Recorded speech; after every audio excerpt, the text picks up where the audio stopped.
ఒక సినిమా బయటకు కనిపించేలా కేవలం 2 గంటల కథ కాదు. దాని వెనకాల ఎన్నో నెలల కష్టం, ఎన్నో ఆశలు, ఎన్నో కథలు ముడిపడి ఉంటాయి. కళ కోసం జీవించే వాళ్లకు ప్రతి ఫ్రేమ్ ఒక ఊపిరి, ప్రతి సన్నివేశం ఒక పోరాటం. అలా పోరాడే ఒక దర్శకుడు ఈరోజు తన హృదయాన్ని తెరిచి, బహుశా నేను బ్యాడ్ లక్ అయి ఉంటాను అని రాయాల్సి వచ్చింది.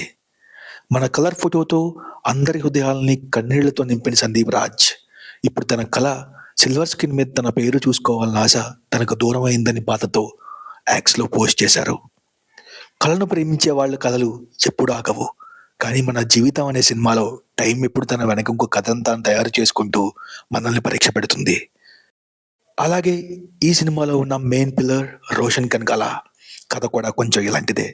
నిపోకి బాగా పైసలున్నాయి, అసలు ఏం బాగున్నాడు రాయుడు, యాంకర్ యాక్టర్ కొడుకైతే హీరో అయిపోతాడా? ఇన్ని మాటల మధ్యలోంచి మొదటి అడుగు చాలా పెద్ద పరీక్ష. బబుల్ గమ్ రిలీజ్ అయ్యాక సినిమా బాగానే ఉందన్నారు, కానీ రోషన్ పర్ఫార్మెన్స్ మాత్రం పీక్స్ ఉందని విమర్శించేసిన గొంతులే కరెక్ట్ సినిమా పడితే Roshan is going to a big star అన్నారు.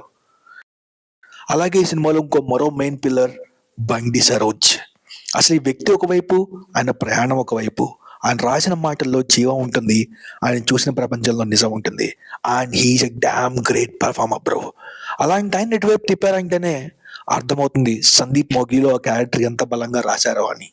సరోజ్ రోషన్కి ఇచ్చిన ఇంటర్వ్యూలో, ఇంక నేను వేరే సినిమాల్లో ఏ క్యారెక్టర్ని చేయను, ఇదే ఫస్ట్ అండ్ లాస్ట్ అని, ఇక తన కథలకు తానే హీరోగా డైరెక్టర్గా చేసుకుంటా అని చెప్పేశాడు. ఇలాంటి 3 strugglers and mad cinema lovers కలిసి చేసిన సినిమా ఎందుకు ఆగుతుంది? ఈ సినిమా వాయిదా మాత్రమే పడింది. సందీప్ రాజ్ గారు, సిల్వర్ స్క్రీన్ మిమ్మల్ని ఎప్పుడు హేట్ చేయదు సార్. మీ నిజాయితీని, మీ భావోద్వేగాన్ని, మీ కళని ప్రపంచం ఇంకా చాలా చూడాల్సి ఉంది. లేట్ అవ్వచ్చు, కానీ లేట్ రావడం మటుకు ఖాయం.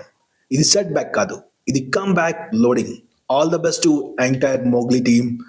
అండ్ నేను మీ బిగులు సైనింగ్ ఆఫ్.